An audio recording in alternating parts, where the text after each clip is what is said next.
Demokrasi di Indonesia itu kayak anggur lama dengan gelas baru gitu. Oh, anggur lama dengan gelas baru. Kalau istilah saya 4L gitu, lu lagi. Lu lagi. Demokrasi yang berbasis pada fungsi reproduksi. Fungsi reproduksi. Iya, kamu anak siapa? Oh, reproduksi yang biologis. Iya, yang biologis. Jadi Kaesang dengan modal hidup yang alay begitu dengan gaya TikTokan begitu kan tiba-tiba jadi ketua partai politik.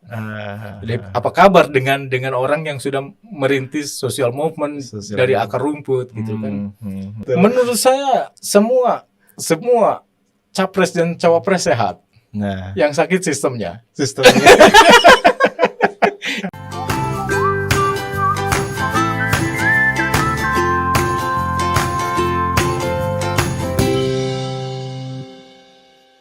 Assalamualaikum warahmatullahi wabarakatuh. Ketemu lagi di Wonder Home Podcast bersama saya Syifa Amin. Dan malam hari ini kita ketemu seorang intelektual yang sangat produktif nulis. Ini hari Sabtu kemarin Pak Ade ya. Itu dua tulisannya muncul di koran besar tanah air. Satu di Kompas dan satu di Kedaulatan Rakyat gitu, tentang memperingati Sumpah Pemuda, tentang politik kaum muda, kira-kira gitu. Dan kita akan bincang dengan Pak Ade Ma'ruf Wirasenjaya, Pak Ade ya. Ya.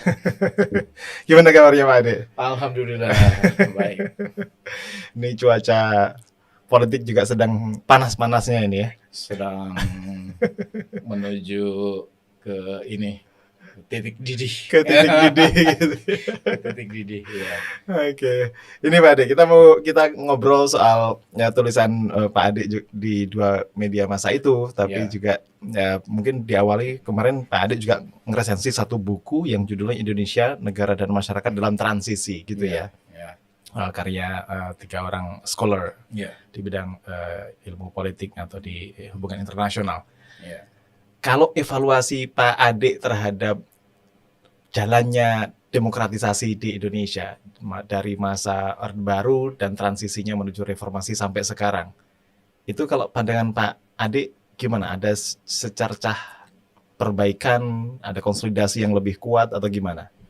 Ya, jadi kalau kita bicara demokrasi di Indonesia, saya dalam banyak tulisan yang pernah saya buat, saya menyimpulkan bahwa demokrasi di Indonesia itu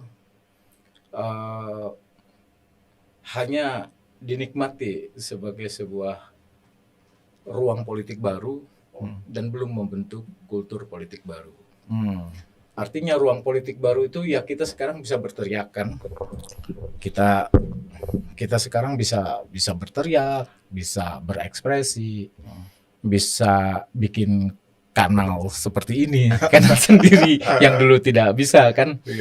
Artinya kan dari sisi ruang politik ada ketersediaan bagi publik untuk menampilkan ekspresi. Bahkan emak-emak aja sekarang kan bisa melakukan share informasi-informasi yang tidak jelas kan.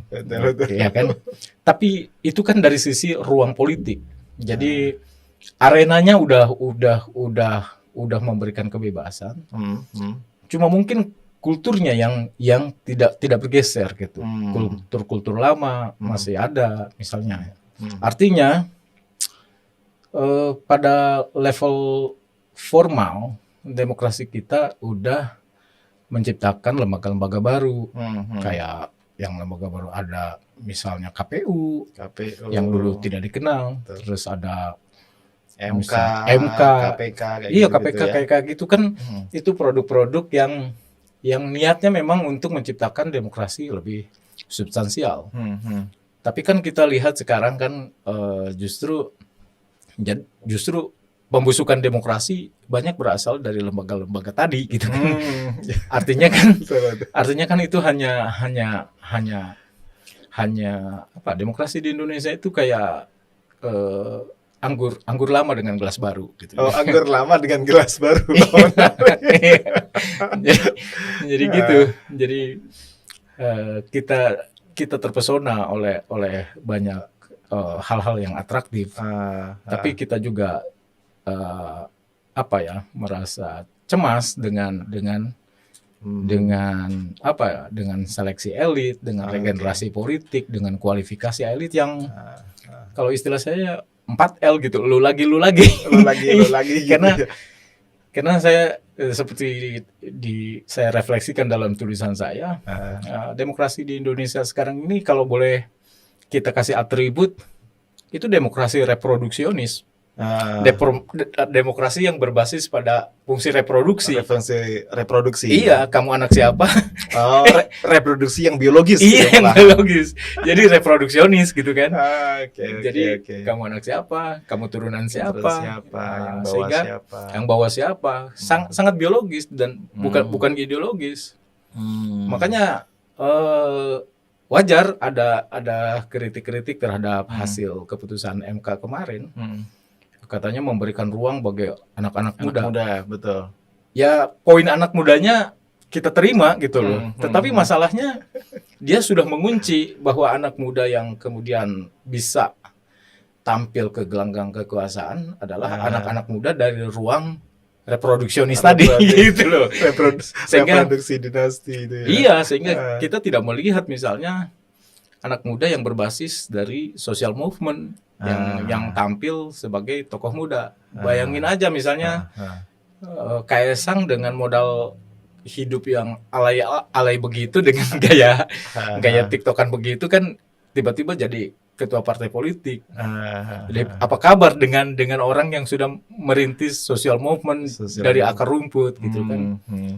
Dan penjelasan satu-satunya kan bahwa itu pasti ada privilege. Ada privilege. Iya kan. Artinya menurut saya ini tidak bagus untuk dilanjutkan karena akan menciptakan demoralisasi demokrasi. Gitu. Jadi demokrasi yang memang menihilkan aspek-aspek etika, aspek moralitas dan seterusnya. Jadi tadi itu ya. Sebenarnya dari sisi media, dari sisi kanal itu terbuka, bebas siapa saja bisa beropini. Tapi untuk sirkulasi vertikal ke arah struktur politik, itu tetap kanalnya sempit sekali gitu ya. Betul. Bahkan tergantung pada tadi itu anak siapa dan segala macamnya itu. Oke. Jadi itulah mungkin yang semakin mengukuhkan bahwa penyebab semua itu kan gara-garanya kan demokrasi kita kan makin mahal gitu loh. Makin mahal sehingga untuk menjadi tokoh jabatan publik, bupati dan seterusnya, gubernur dan seterusnya sangat mahal gitu loh. Kalau mungkin sebagian juga bilang begini Pak Ade.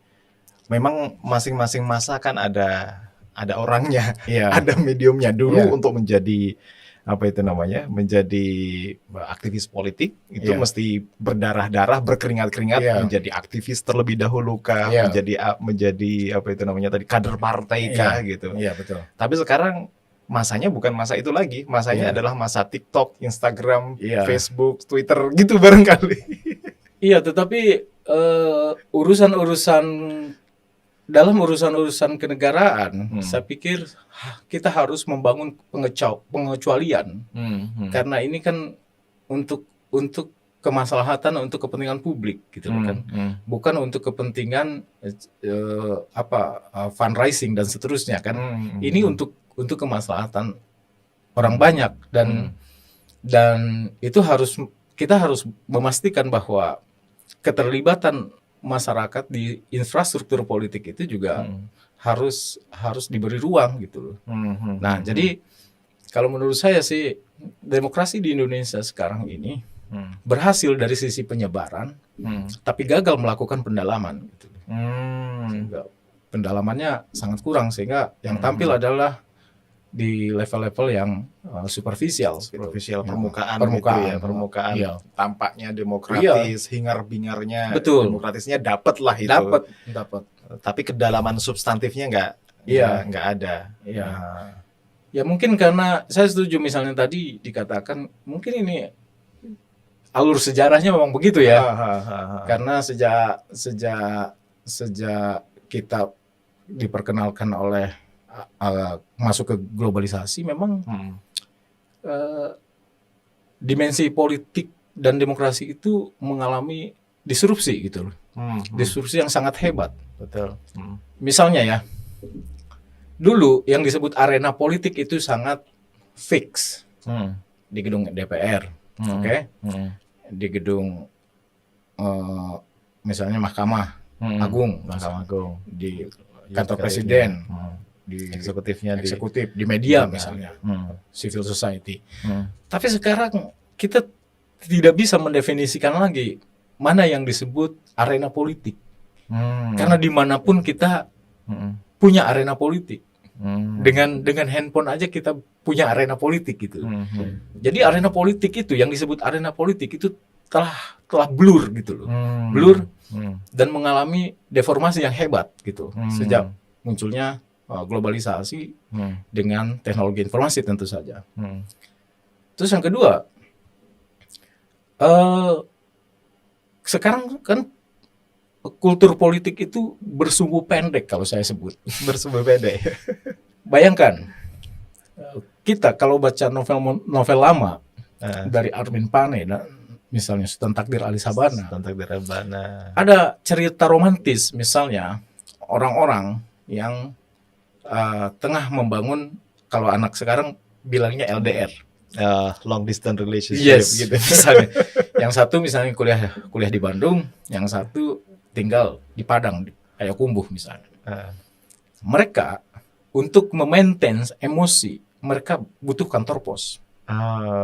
Mereka butuh surat. Dan surat mereka ada citasinya. Entah itu Dahli Khalil Gibran atau ayat-ayat suci. Untuk dalam rangka menjaga emosi. Bayangkan, dari Bandung misalnya dikirim lewat kantor pos ke Padang, itu memakan waktu 2 minggu. Di tahun itu, di tahun revolusi lah, kita sebut saja di tahun revolusi. Berarti kalau dia menunggu balasan surat itu ada 4 minggu. Oke? Jadi ada 4 minggu usia kesetiaan yang dirawat. Sekarang gitu ya. Anda menjalani LDR, WA calon imam Anda atau apapun namanya tidak dijawab 2 detik. Penafsiran Anda adalah perselingkuhan. Gitu ya, langsung punya interpretasi sendiri gitu. Jadi ruang emosi itu sangat pendek. Ruang reflection sangat pendek gitu loh. Sumbu pendek gitu loh. Dulu sebelum internet ada, sebelum segala media sosial ada, bahkan sebelum televisi merajalela, kan kita informasi ini hanya mengandalkan pada cetak, koran cetak. Oke? Media cetak itu. Katakanlah Amerika ngebom Palestina di tahun 60-70-an, hari Rabu. Orang Indonesia sedihnya hari Kamis. Oke? Karena tertunda karena butuh untuk dicetak kan. Sekarang Palestina dibom oleh Israel 2 menit yang lalu. Kita menangisnya kan 5 menit kemudian atau 3 menit kemudian. Almost real time gitu. Yes. Ya, jadi sekarang penderitaan dengan air mata sudah tidak berjarak. Gitu. Penderitaan dan air mata sudah berjarak. Sudah nggak berjarak. Bisa terjadi saat itu. Iya gitu. Kalau dulu kan masih berjarak.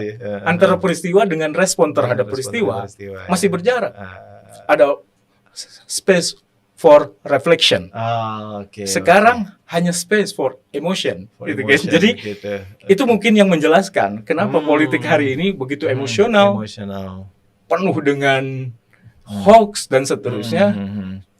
Karena saling berbalas. Saling berbalas, iya. Kan berbalas. Dan kadang-kadang kan nggak mikir dulu tuh. Bahkan bukan nggak mikir, nggak baca. Kita langsung share aja. Gitu ya. Terus kita ditanya, kontennya apa sih yang kamu share? Kita nggak tahu kan. Itulah post-truth. Gitu. Post-truth, iya.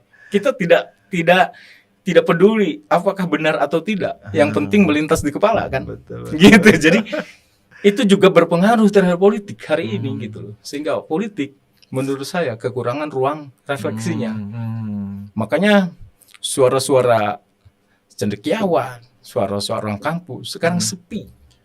Tidak dijadikan rujukan. Yang dijadikan rujukan ya TikToker, Telegram.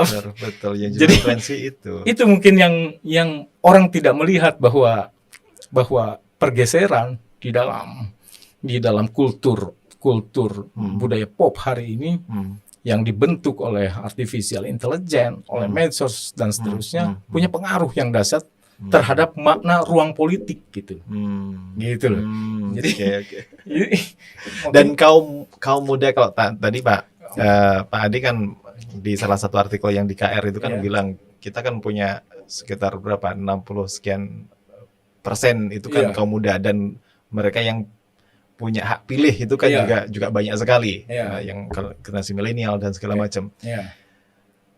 Terus kemudian posisinya mereka kayak itu tadi, rata-rata adalah sumbu pendek dalam konteks politiknya pun kayak gitu ya. Betul sumbu pendek gitu. Karena bayangkan aja, misalnya saya sering misalnya melakukan simulasi ya dari jurusan atau Departemen Hubungan Internasional. Berapa alumni hubungan internasional setiap tahun di Jogja saja kan? Itu kalau bisa kita simulasikan, mungkin sarjana HI dalam setiap wisuda mungkin yang lahir di Jogja aja udah sekitar 300 sampai 400-an di semua kampus ya kan? Kalau kita akumulasi dengan departemen lain, berapa jumlah orang-orang yang ingin mendapatkan pekerjaan baru. Nah, kalau mobilitas itu tidak ditampung di dalam misalnya infrastruktur pembangunan yang ada, yang memberikan mereka proses pencarian pekerjaan secara profesional, kan kalau itu tertutup kan nanti frustasi.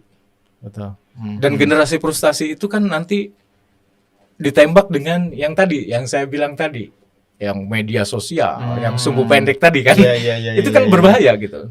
Oke. Dulu kalau nggak salah ada tulisan yang bagus sekali, yang sekarang juga masih sering dijadikan rujukan, dari Samuel Huntington. Dia mengatakan begini, bahwa pembangunan politik itu harus menciptakan bagaimana infrastruktur politik mampu menampung mobilitas orang, mobilitas masyarakat. Jadi semakin masyarakat punya mobilitas, itu harusnya bisa ditampung oleh infrastruktur sosial dan politik yang memadai. Kalau itu tidak bisa ditampung, akibatnya apa, kata Huntington? Akan muncul instabilitas politik. Nah, ketika menulis itu, Samuel Huntington tidak memention sama sekali tentang medsos, karena buku itu terbitnya sebelum zaman medsos. Tapi kan kita bisa hubungkan dengan menambah variabel media tadi, bahwa betapa banyak nanti orang-orang yang berpolitik dengan pertimbangan frustasi seperti itu gitu loh. Jadi gitu loh. Jadi ngebloknya tidak lagi di partai, tapi di ruang-ruang virtual yang tadi sumbu pendek tadi ini. Gitu. Jadi ini mungkin yang harus kita terutama dari pihak-pihak kampus, sebagai saya menyebutnya perlu ada kelas-kelas atau kelompok imparsial. Kelompok imparsial itu yang tidak punya hubungan langsung dengan kekuasaan, yang terus menarasikan bahwa nilai politik atau political value itu juga norma etika dan seterusnya harus beriringan dengan kebutuhan kita melakukan deepening demokrasi. Oke. Lah, kalau misalnya ya, let's say sekarang tadi itu infrastruktur mesti mengakomodasi mobilitas masyarakatnya, mobilitas perkembangan tadi anak muda dengan gairah politiknya dan segala macam. Let's say tampilnya anak muda. Dalam hal ini misalnya orang seperti Kaisang atau Gibran yang juga dibesarkan oleh kanal medsos awalnya. Selain plus terus kemudian punya darah biru politik gitu. Bukankah ini adalah refleksi dari tadi itu? Refleksi dari infrastruktur yang mengakomodasi mobilitas vertikal anak muda itu tadi. Perlu saya revisi bahwa mereka tidak dibesarkan. Tidak dibesarkan ya. Tapi dicongkrokkan. Enggak dibesarkan. Kapan membesarkannya? Gitu. Kapan membesarkannya? mereka itu langsung aja gitu loh, ditaruh bahwa ya mungkin menurut saya penjelasan satu-satunya karena ini soal ekonomi politik, soal siapa membutuhkan siapa, partai perlu uang adanya di mana kan kita bisa tebak kan, sehingga ada negosiasi, kamu jual saya beli gitu kan. Jadi itu aja. Jadi argumen membesarkan itu saya kapan itu membesarkannya? Coba saya tanya kapan membesarkannya? Kan nggak ada spasi atau waktu yang bisa menjelaskan bahwa mereka pernah dibesarkan. Mereka melompat karena ada privilege itu. Itu yang kita masalahkan. Jadi kita tidak bicara 40 tahun, 35 tahun, kita tidak bicara itu gitu. Tapi kita bicara mekanisme politik yang menurut saya lebih banyak berpihak pada generasi-generasi atau kaum muda yang dalam tulisan saya disebut memiliki aspek metapolitik gitu loh. Aspek metapolitik itu apa ya? Itu tadi privilege, aspek terah dan seterusnya gitu. Itu metapolitik banget kan? Metapolitiknya di situ ya. Iya, metapolitik. Terah, darah, terus kemudian apa itu namanya? Dinasti, patronase. Iya, itu metapolitik udah di luar nulur kata orang sekarang kan. Di luar nulur. Di luar nulur. Jadi gitu. Gitu ya. Jadi kalau Pak Ade agak pesimis ini dengan kiprah kaum muda dalam konteks politik, karena itu tadi kanal politiknya selalu harus mengandalkan, harus ada metapolitik. Iya betul. Gitu, saya termasuk yang pesimis dengan yang ditampilkan sekarang. Apalagi ditambah justifikasi katanya dulu Syahrir juga muda, dulu Agus Salim juga pernah muda. Ingat bahwa ruang produksi kekuasaan pada saat itu juga harus dilihat berbeda sekali. Mereka tampil karena mereka adalah kalangan eksklusif yang memiliki akses terhadap pendidikan. Pendidikan Belanda, Artinya mereka juga punya kualifikasi. Agus Salim misalnya punya kualifikasi karena dia mampu mengakses pendidikan yang waktu itu sangat diskriminatif terhadap orang Belanda dan Indonesia. Soekarno, semuanya mereka punya elan vital perjuangan gitu kan. Punya perjuangannya sendiri dari zaman itu. Dan waktu itu mereka adalah orang-orang para pendobrak zaman karena memang militansi dan ininya gitu, intelektualitasnya ya. Tapi kan sekarang kan beda. Cara produksi kekuasaannya itu yang menurut saya beda gitu. Jadi kita tidak bisa melakukan komparasi secara membabi buta, dan menurut saya itu oversimplifikasi ya. Kemana hilangnya elan perjuangan itu? Karena kan dari zaman Sumpah Pemuda, Agus Salim Young Islamitan Bond gitu Syahrir dengan PSI-nya zaman itu kan memang mereka ada pergulatan pemikiran dan segala macam, atau angkatan 60-an, angkatan 98. Lahir dari rahim gerakan sosial gitu. Betul. Terus ini hilangnya kemana nih? Gerakan mahasiswa sekarang kayaknya nggak kedengeran juga tuh Pak. Hampir semua kampus juga mengalami kondisi itu gitu loh sekarang. Kita tidak menyalahkan si mahasiswanya kemana. Kalau saya selalu melihatnya semua itu dari ruang produksi hari ini, ruang produksi pendidikan, ruang produksi kekuasaan, ruang produksi hubungan sosial. Itulah mungkin yang mempengaruhi.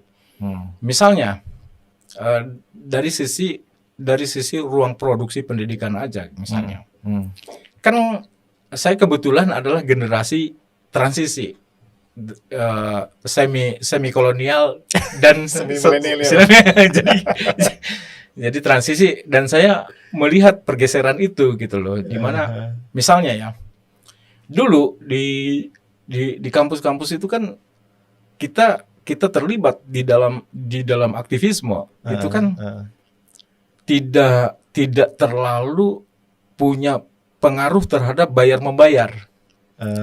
Kalau terlambat bayar SPP, gitu kan, macam-macam karena dulu kan sistem paket kan. Ya, sekarang kan mahasiswa mungkin mikir, dan menurut saya bisa kita terima gitu. Misalnya saya harus spend untuk SPP di sebuah kampus yang juga sangat mahal kan sekarang, harus kita akui kan. Kalau keterlambatan sekarang kan, kalau ngulang itu pasti implikasinya pada pembayaran. Itu mungkin yang membuat mereka mikir-mikir. Terus gerakan sosial, gerakan protes terhadap kekuasaan bukan wilayah yang seksi dan eksklusif lagi, menjadi wilayah kaum muda. Emak-emak aja sekarang bisa ngeritik gitu kan. Jadi apa yang saya harus rebut gitu di ruang sosial itu. Kritik aja sekarang sama pemilik handphone aja. Semua pemilik handphone bisa. Mau ibu-ibu, mau ibu muda, ibu tua bisa gitu loh.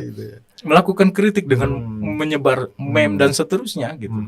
Orang sekarang bisa menikmati apapun gitu. Nah, lalu mungkin mahasiswa berpikir, ini saya terus harus menyuarakan apa gitu. Mungkin dari situ kita bisa sekaligus juga melakukan otokritik terhadap mahasiswa bahwa mungkin perlu dicari ceruk topik baru gitu loh, topik baru maupun cara baru untuk membangun gerakan sosial ini. Jangan sampai hal-hal yang sudah itu repetitif diulangi lagi gitu loh.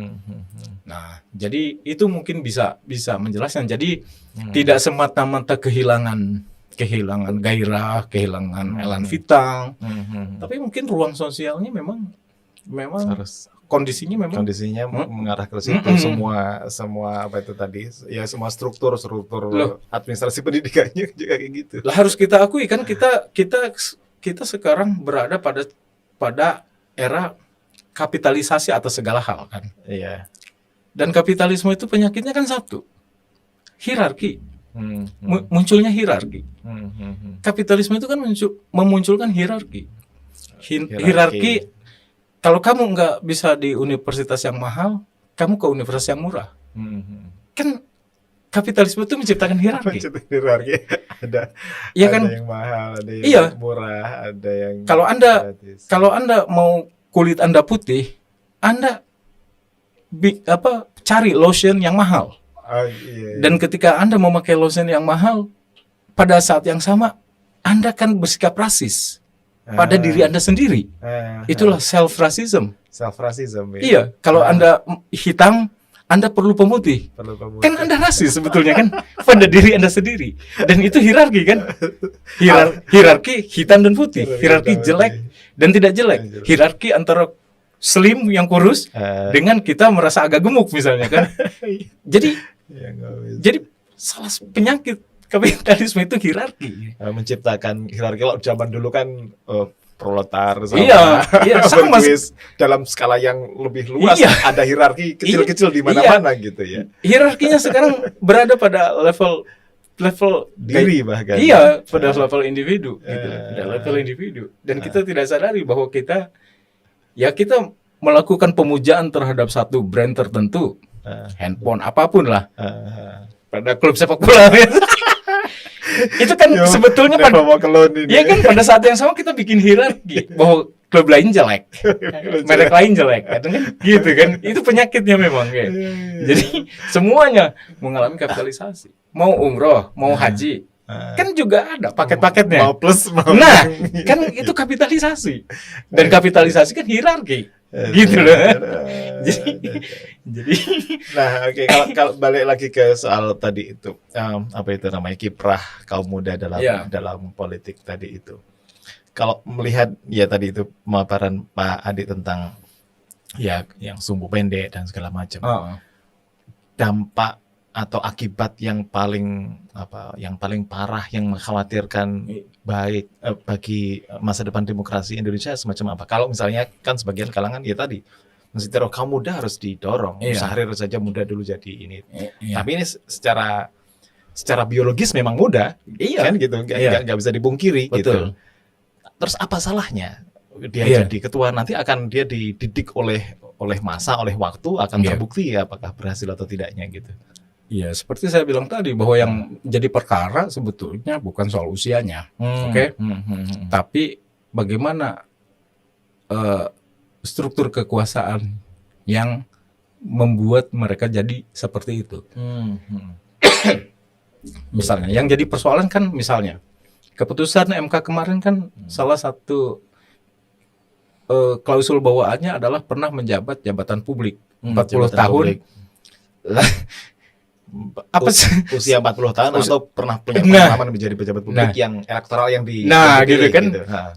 Nah, masa kita mau jadi pemimpin negeri ini, cawapres misalnya, harus pernah jadi ini dulu gitu loh. Kan itu jelas arahnya kemana kan jelas gitu kan. Nah, yang gitu-gitu yang mungkin jadi sekali lagi bukan perkara usianya, tetapi mekanismenya ini loh, mekanisme politik, mekanisme hukum.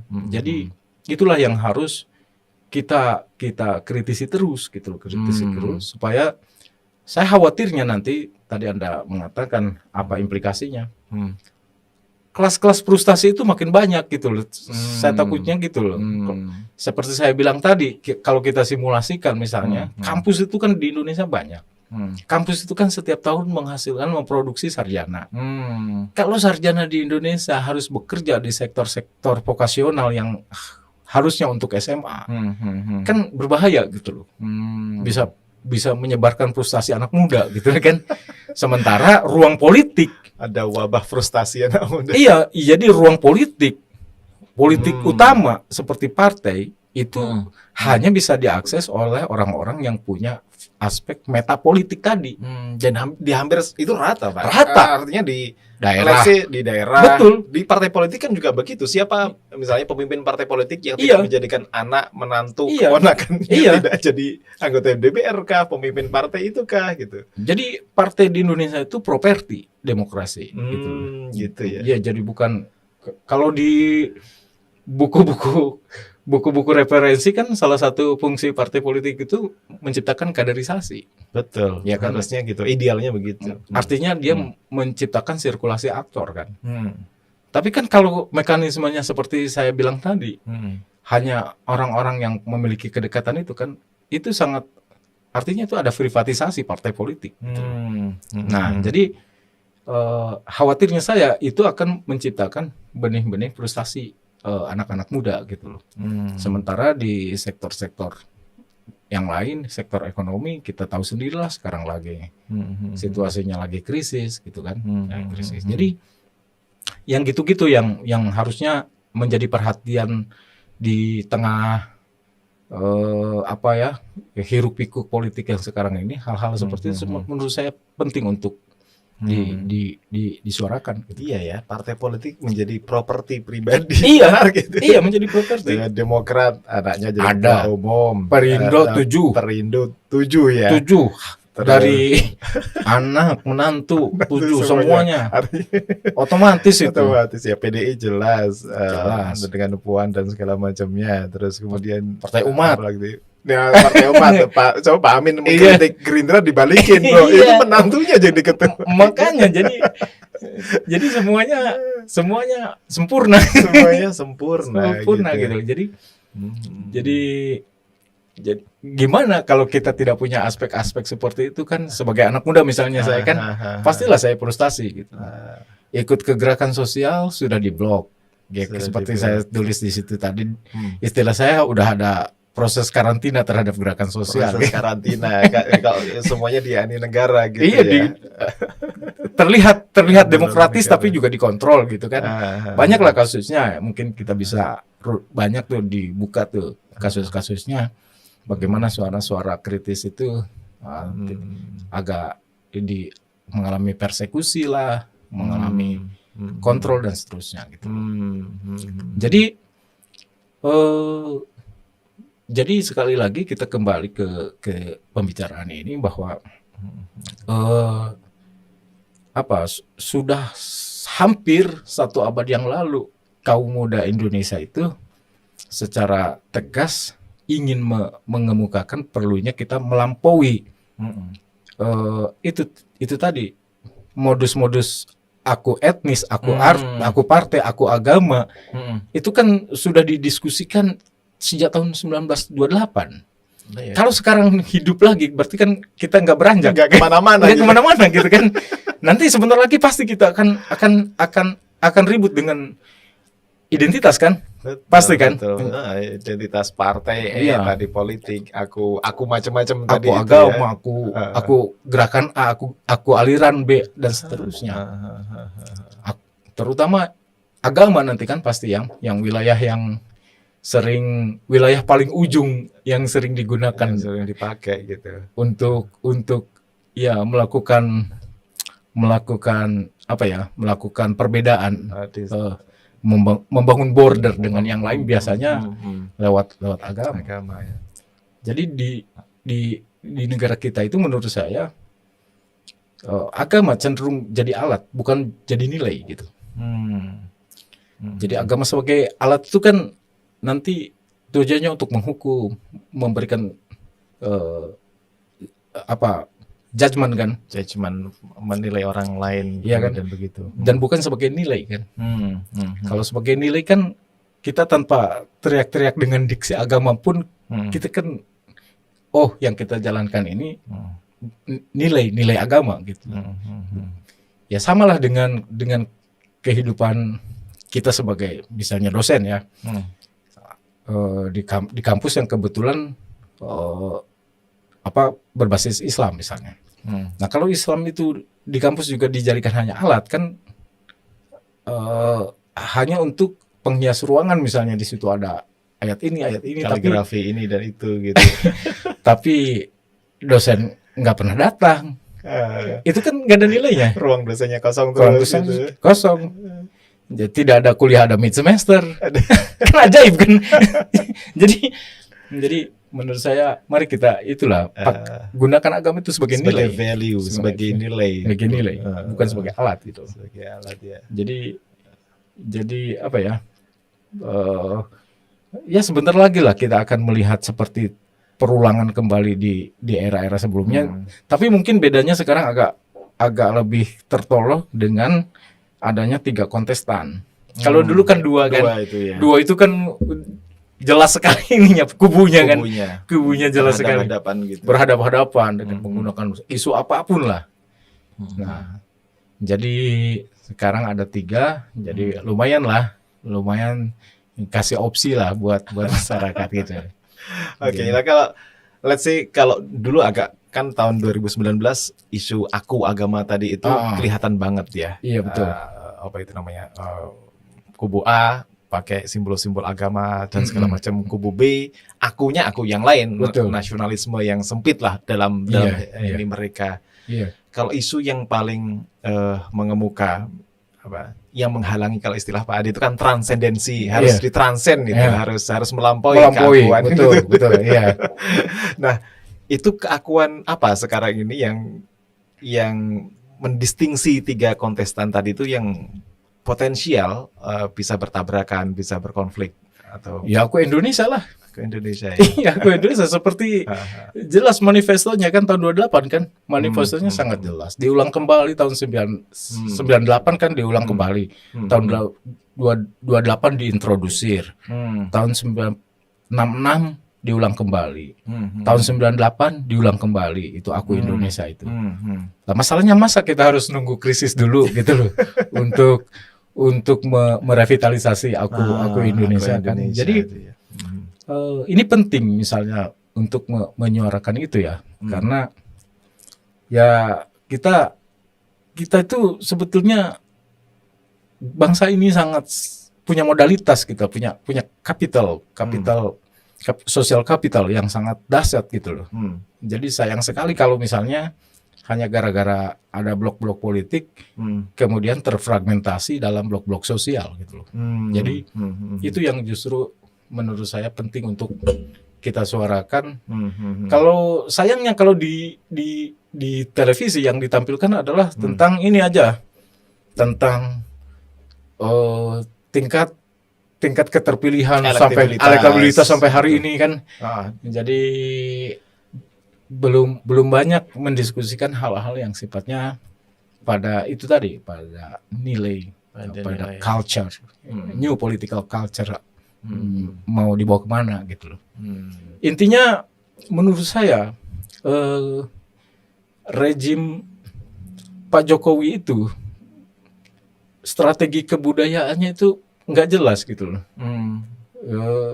Strategi kebudayaan yang saya maksud itu kan ini bangsa ini mau dibawa kemana gitu loh.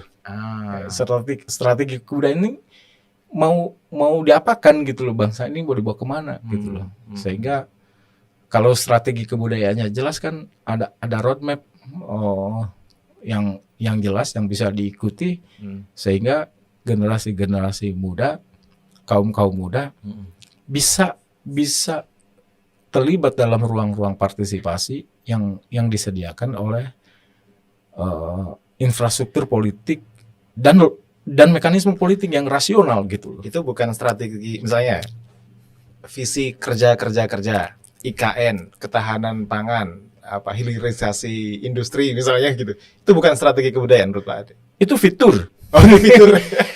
Menurut saya itu fitur pembangunan. Okay. Strategi kebudayaan tuh misalnya seperti yang mungkin dulu pernah didiskusikan oleh STA ya, tahun 30-an. Nah, ada kongres kebudayaan kan. Jadi jelas sekali Indonesia itu mau mengarah kemana gitu sebagai bangsa kan. Nah, yang gitu-gitu kan sekarang tenggelam dalam hiruk pikuk politik yang saya tadi yang bersumbu pendek, pragmatis gitu kan. Nah, jadi menurut saya kita harus punya strategi kebudayaan gitu loh. Strategi kebudayaan yang jelas. Dan itu perlu refleksi ya, yang enggak instan gitu. Betul. Ya mungkin sisi paling mewah dari kehidupan saya dan Anda yang pernah hidup tahun 90-an masih ada ruang refleksi itu ya. Di banyak forum, di banyak acara ya. Betul. Di kampus kita masih ketemu dengan sejumlah profesor, guru besar, orang-orang yang punya wisdom, kearifan gitu ya. Nah, sehingga kita punya role model lah ya. Kita punya role model. Sekarang kan pakai Zoom dan acara-acara seperti itu tidak berpengaruh terhadap reputasi kan. Jadi udah si mahasiswa tidak mendapatkan ruang refleksi sejak di dalam kelas dari pengajar-pengajarnya. Gimana mau mendapatkan refleksi?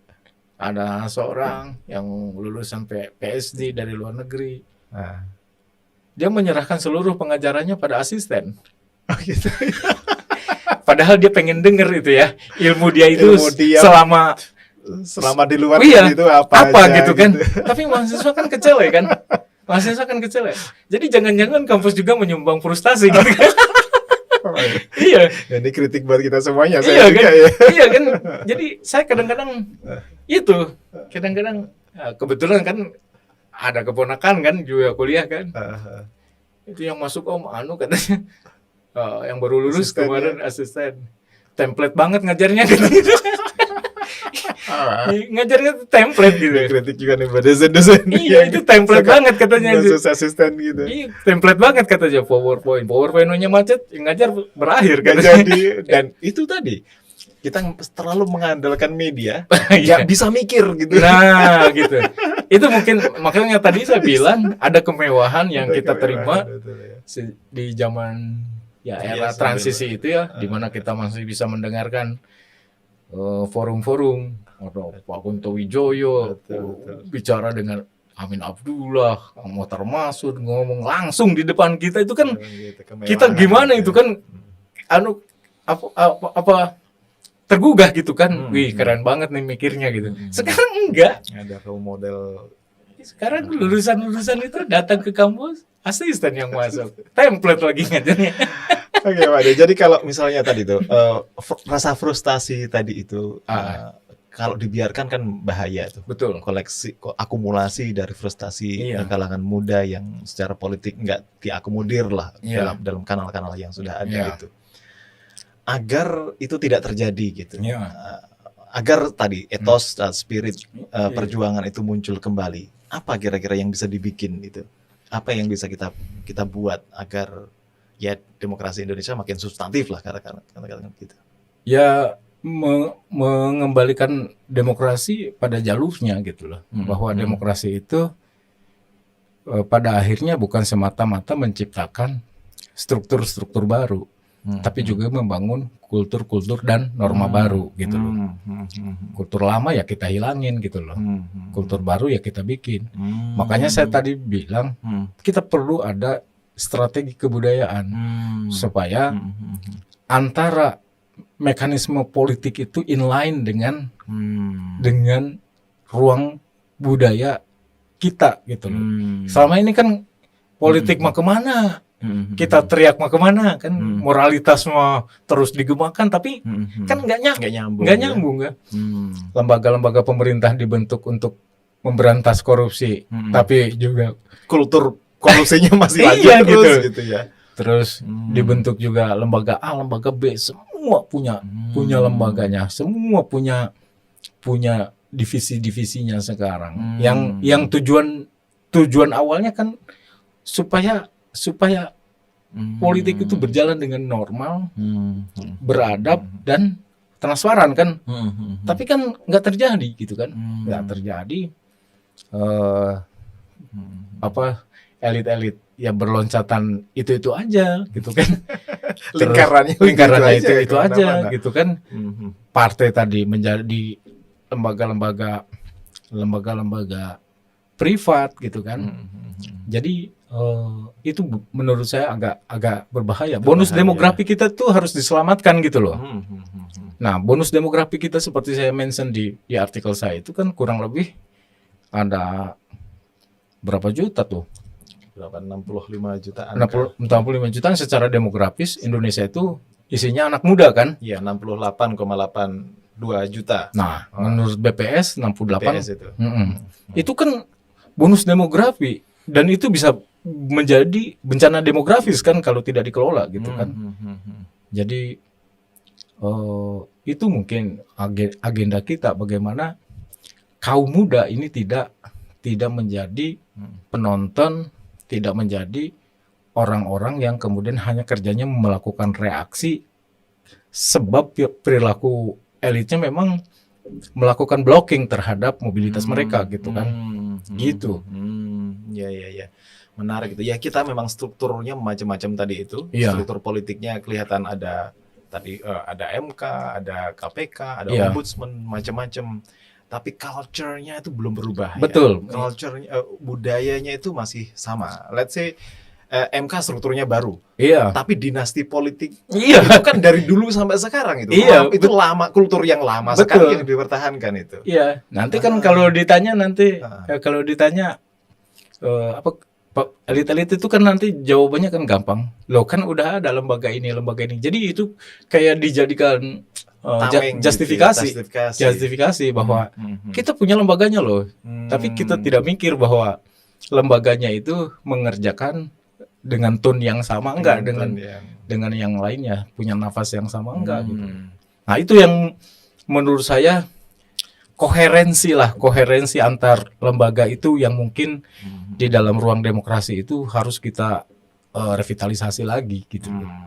Nah, pembangunan tadi itu budaya politik yang baru dengan norma-norma yang baru tadi itu bisa dimulainya dari mana itu Pak Ade? Saya selalu percaya bahwa seperti banyak orang mungkin pernah mendengar pepatah ini bahwa ikan busuk kan mulai dari kepala. Gitu ya, dari kepalanya ya. Jadi kebusukan itu dimulai dari kepala kan. Jadi si mereka yang ada di panggung atas politik itu harus tampil sebagai role model gitu loh. Role model. Ya jangan mentang-mentang berkuasa kemudian dia bisa mengobrak-ngabrik apapun sesuka dia, sesuai dengan interestnya dia, dengan kepentingannya dia. Itu kan politik itu kan juga ada aspek dendam kesumatnya. Begitu ya. Besok kalau misalnya ada orang lain berkuasa juga pasti melakukan modus yang sama kan. Karena tidak ada memang ini yang kita pegang itu nggak ada gitu loh. SOP-nya itu nggak ada gitu kan. Ya. Jadi takutnya ada balas dendam. Jangan-jangan sekarang juga merupakan soal balas dendam aja gitu. Oh, dulu juga yang lain dulu juga begitu. Mumpung ada kesempatan, mumpung anak-anak saya masih muda, seger dan punya punya momentum politik yang bagus, kenapa tidak? Tapi kan kalau mikirnya kayak gitu kan akan berbahaya, akan berbahaya gitu. Nanti akan Iya. cyclical gitu ya, Cyclical. berulang lagi, Iya. berulang lagi gitu ya. Dan modusnya itu kayak jadi cetak biru kan, cetak biru. Cetak biru. Dulu juga dia gitu katanya punya nepotisme, cuma sekarang mungkin kita halusin dikit misalnya. Jadi kalau polanya seperti itu akan berbahaya. Bahaya. Kan banyak kalangan-kalangan, kaum-kaum yang berada di wilayah-wilayah yang tidak seberuntung anak-anak muda yang terkait dengan cara produksi kekuasaan atau punya privilege kekuasaan gitu. Nah, itu yang mengandalkan pada kapasitas profesionalnya misalnya kan. Nah, kalau itu tidak memiliki kesempatan kan blok-blok frustasi itu saya khawatir akan tambah gede gitu, membludak dan meletus gitu ya pada akhirnya ya. Pada akhirnya gitu. Oke. Jadi pada akhirnya nanti orang akan apatis kan terhadap politik. Ngapain gitu loh. Udah urus lah, aku ngurus Iya. urusanku sendiri. Iya. Dan itu kan gejala-gejala kecilnya kalau kita bercakap-cakap misalnya dengan sejumlah orang kan mulai muncul kan. Iya. Udah itu bukan urusanku kan. Kita selamatin diri sendiri aja. Akhirnya kan yang muncul adalah survival of the fittest, Darwinisme politik. Siapa yang kuat, paling kuat yang menang kan? Yang menang, yang survive gitu. Survival of the fittest kan dulu tuh. Ada prinsip Darwinian. Iya, Charles Darwin. Evolusinya Darwin gitu. Iya kan. Jadi biologis. nanti jangan-jangan ada Darwinisme sosial, Darwinisme politik gitu kan. Itu yang menurut saya sangat berbahaya. Nah, kalau tadi kerusakan itu dimulai dari kepalanya kalau ikan itu. Nah, ini terakhir ini agak dari 3 baca pres dan baca wapres ini yang potensial bisa menjadi kepala yang memperbarui sisi budaya politiknya tadi, bukan sekedar strukturalnya tadi. Kalau menurut Pak Ade yang paling entah potensialkah yang paling bisa diharapkan untuk bisa memperbarui kultur politik yang baru, mana kalau evaluasi Pak Ade? Ini pertanyaan jebakan Batman. Cari aja yang tidak terlalu basah oleh kekuasaan, yang track recordnya bagus, yang antara value dengan aksinya nyambung gitu kan. Jadi cari aja di antara 3 itu. Nada-nadanya perubahan ini. Jelas kita harus melakukan perubahan kan. Gitu, ya. Tapi kan perubahan dalam politik tidak bisa kalau tidak ada kapital yang lain gitu loh. Kapital yang lain. Tapi kan pengalaman juga selalu menunjukkan bahwa politik juga ada aspek kejutannya gitu loh. Dalam sepak bola kan sampai injury time gitu. Ini masih sebelum peluit. Iya, ini masih menit keberapa belum kan? Baru persiapan kompetisi kan. Kita tunggulah sampai injury time gitu. Masih jauh dari injury time. Iya. Siapa tahu ada pemain yang cedera. Pemain cedera atau di kartu merah? Di kartu iya. Tapi wasitnya dulu nih. Belum nih, kita lihat nih wasitnya. Jadi gitu akan menarik nanti kita nih. Menarik ya. Politik Indonesia nanti kita kesempatan lain menafsir politik dengan logika sepak bola. Oke, cocok ini. Jadi karena menit bermainnya masih lama, kita simpan dulu ini. Oke. Kita ngobrol lagi nanti. Ini masih persiapan lapangan, perizinan kan, cek kesehatan kan.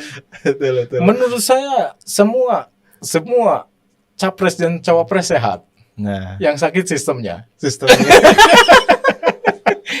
Mereka sehat kan? Sehat mereka. Fisik sehat mereka. Yang sakit sistemnya. Dan dibuat sakit ya. Gitu.